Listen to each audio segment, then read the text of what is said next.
A parte 2 do módulo 3 relaciona-se às principais alterações a respeito das transcrições dos elementos de referência. Lembrando que nós estamos olhando agora para a norma NBR 6023, que foi publicada a sua edição no ano de 2018. O sumário dessa apresentação traz os seguintes itens: indicação de autoria, traço para indicação de repetição de autoria, abreviação para indicação de responsabilidade, indicação de outros tipos de responsabilidade, ausência do local de publicação, expressões latinas, supressão de palavras no título, inclusão de ementa e descrição de URL. Esses são os principais elementos que foram atualizados, que foram relacionados à transcrição e que sofrerão acréscimos ou alteração na nova edição da norma NBR 6023. Bom, relacionado até 3 autores. A regra é: todos devem ser indicados, conforme nós aqui visualizamos. É um documento, foi escrito por Costas, Arred e Walters. Seguindo então a lógica da norma, não há nenhuma alteração. Com até 3 autores, todos os 3 devem ser mencionados. No entanto, essa é uma inovação trazida na segunda edição, que diz o seguinte: com 4 ou mais autores, no passado nós utilizávamos a expressão etial. Só que agora a norma diz: convém indicar todos. Permite-se que indique apenas o primeiro, seguido da expressão etial. Então ela não proíbe, atenção, a indicação apenas do primeiro e a expressão etial seguindo, caso não se queira mencionar todos os autores. Só que ela orienta que se indique todos os que participaram do trabalho, todos os autores que compuseram o trabalho. Então vamos verificar aqui no exemplo como era. Um trabalho escrito por Sobral e mais um grupo de outros autores, mencionou-se apenas o primeiro e seguido da expressão etial. Agora, como ficou com a nova edição da norma, menciona-se todos os autores: Sobral, Silva, Duarte e outro Duarte também. Possível utilizar um modelo ou outro, lembrando que não suprimiu essa modalidade, ela pode ser utilizada. Ela diz o seguinte, a norma, que convém utilizar então esse modelo onde se menciona o nome de todos os autores. Traço para indicação de repetição de autoria. A regra, com a nova edição da norma, foi abolido o uso de traços, que era representado por 6 underlines, 6 sinais de espaços, para a indicação, a repetição do nome do autor nas entradas de referência. Como acontecia então? Nós tínhamos um autor e listávamos várias obras do mesmo autor. A fim de evitar a transcrição do sobrenome do autor em todas elas, era possível a utilização disso que nós chamávamos de traço. Traço que era representado por 6 sinais de espaços, que era medido por 6 sinais de espaço.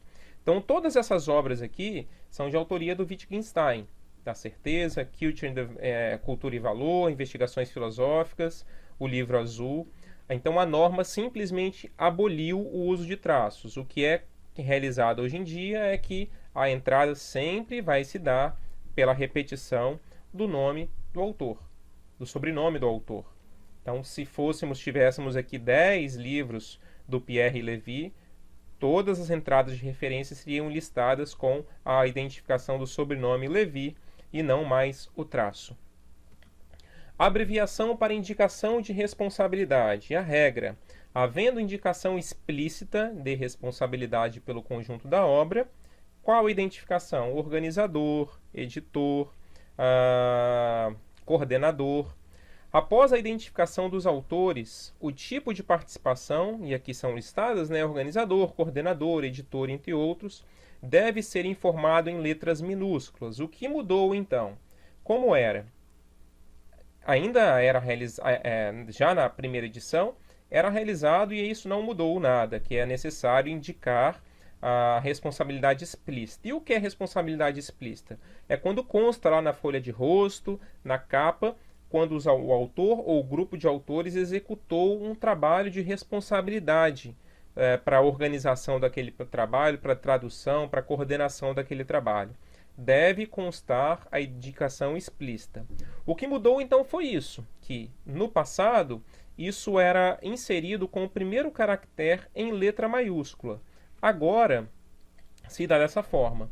A abreviação é inserida com o primeiro caractere, seguindo igualmente os demais em letra minúscula, abreviado e entre parênteses. Isso vale então para a abreviação de organizador, a abreviação de coordenador, de editor e as demais possibilidades de abreviação para indicação de responsabilidade no conjunto da obra.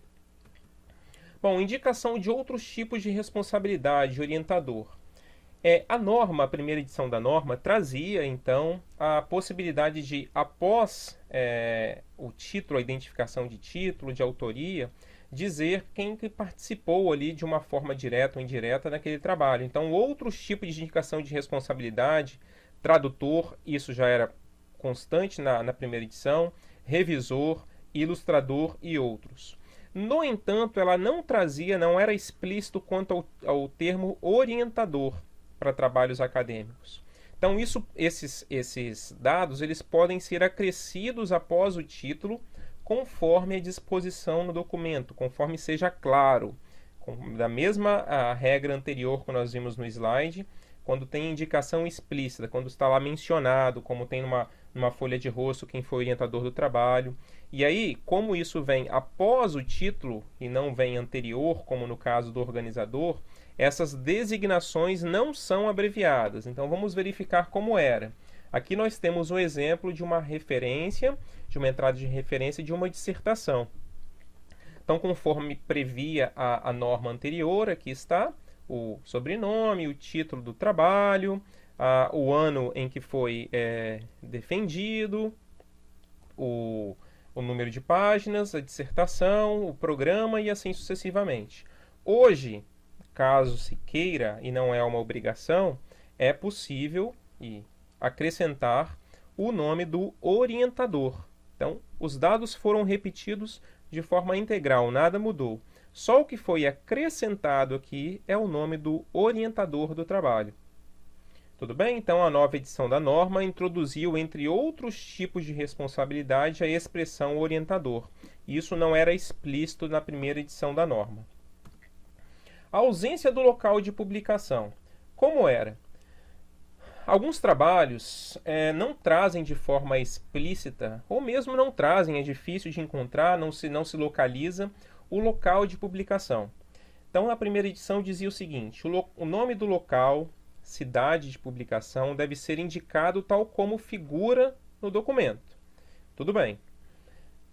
Não havendo possível a possibilidade de determinar, não sendo possível determinar o local, simplesmente utiliza-se a expressão sine loco, uma expressão latina abreviada que significa sem local, nenhum local. E aí ela deve ser abreviada dessa forma aqui, com SL, abreviado entre colchetes. Isso na primeira edição da norma, publicada lá em 2002. Agora, em 2018, ela diz o seguinte: o local de publicação cidade, então percebemos que ainda permanece isso, deve ser indicado como consta no documento, ou seja, não mudou nada. Só que aí vem a inovação. Na ausência do nome da cidade, pode ser indicado o estado ou o país, desde que conste no documento. Então, nós não vamos inventar o local que foi publicado, não traz o nome da cidade, mas vamos inventar o país. Vamos inferir que foi publicado num estado. Não, a gente não pode inferir. Deve estar mencionado, caso a cidade não está mencionada, mas se menciona o país, se menciona o estado, há a possibilidade de se atribuir na referência o nome do estado ou o nome do país. Somente na situação em que não há cidade, não há estado ou não há o país, aí sim utiliza-se a expressão sine loco, abreviada entre colchetes. E aqui é muito claro, caso não seja possível identificar o local de publicação. Então, isso aqui, o SL, o sine loco, a abreviação, é exceção e não regra. Simplesmente não encontramos, não tem, mas tem o nome do estado do país, mesmo assim eu vou colocar o SL. Não, a partir de agora, havendo o nome do estado ou do país e não havendo a cidade, menciona-se um dos dois. Somente na ausência de cidade, de estado ou país, aí sim podemos utilizar essa exceção do sine loco. Agora, expressões latinas. A norma traz uma inovação dizendo que expressões latinas etial, in, sine loco, sine nomine, devem ser transcritas com destaque em itálico. A gente observa aqui que nem na apresentação, como foi montado aqui, falhamos ao identificar o SL com o itálico, sine loco. Mas a regra diz que deve estar em itálico. Expressões latinas devem ser escritas com destaque em itálico.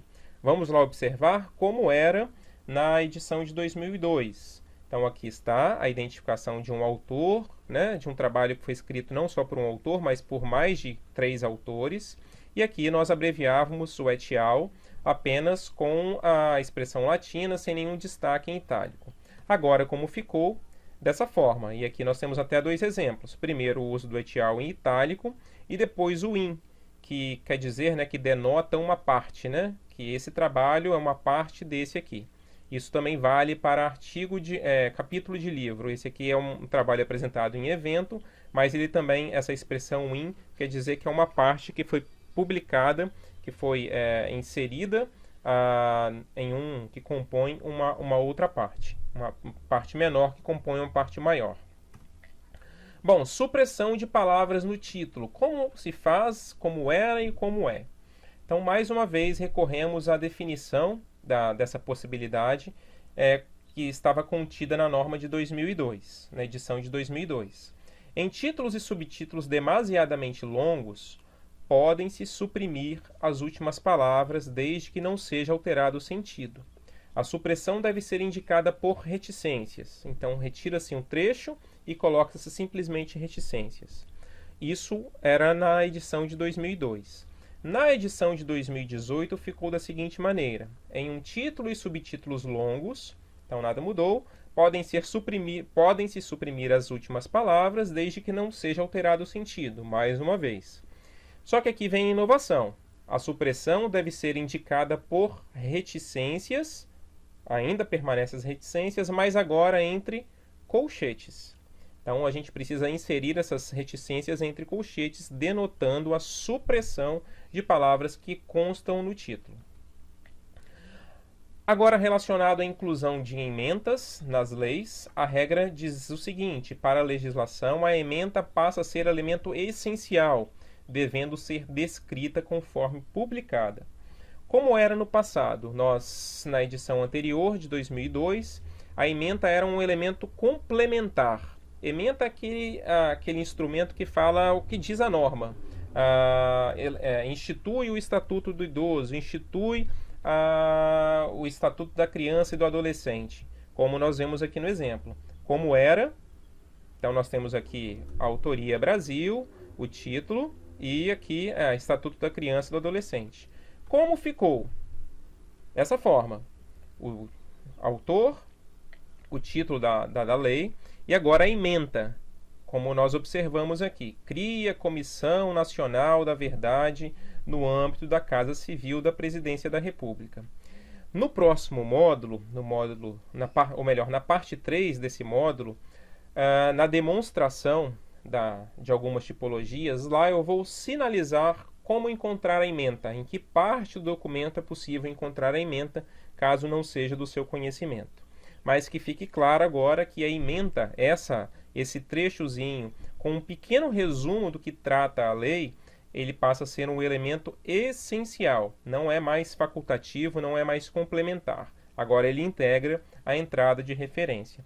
Isso já era praticado, devemos confessar no passado, isso já era, de certa forma, aplicado em boa parte dos documentos. Agora, a NBR oficializou aí a obrigatoriedade da ementa como elemento essencial. Descrição de URL. Bom, entre os dados da URL, ou seja, aquelas que possibilitam assim a disponibilidade, né, que nós colocamos disponível em, que é o penúltimo elemento de uma entrada de referência, nós colocamos a URL que provê acesso ao documento digital, documento online. Antigamente, antecedendo a URL, o HTTP, toda aquela sintaxe lá que envolvia o acesso do documento, era aplicado esses dois símbolos aqui, ó, no início e outro no fim, chamados de brackets. Hoje não mais era assim, nós colocávamos disponível em, e aqui antecedendo um abrindo e outro fechando.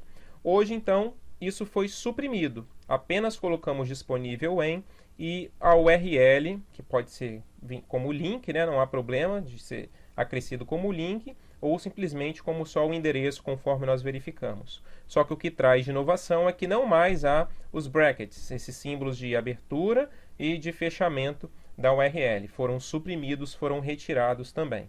Bom, então essas foram algumas das inovações trazidas pela NBR 6023 relacionada à transcrição dos elementos que compõem as referências, algumas modificações.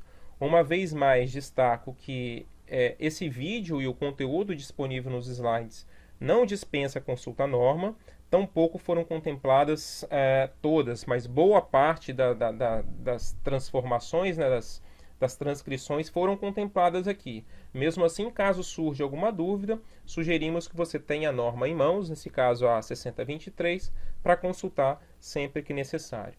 Uma vez mais, aqui estão também as referências e bibliografias consultadas para a elaboração desse material. Agradeço imensamente a sua atenção, obrigado, e espero encontrá-los no próximo vídeo em que observaremos os exemplos aplicados a várias tipologias documentais, trazendo inclusive as inovações realizadas pela norma NBR 6023. Até breve!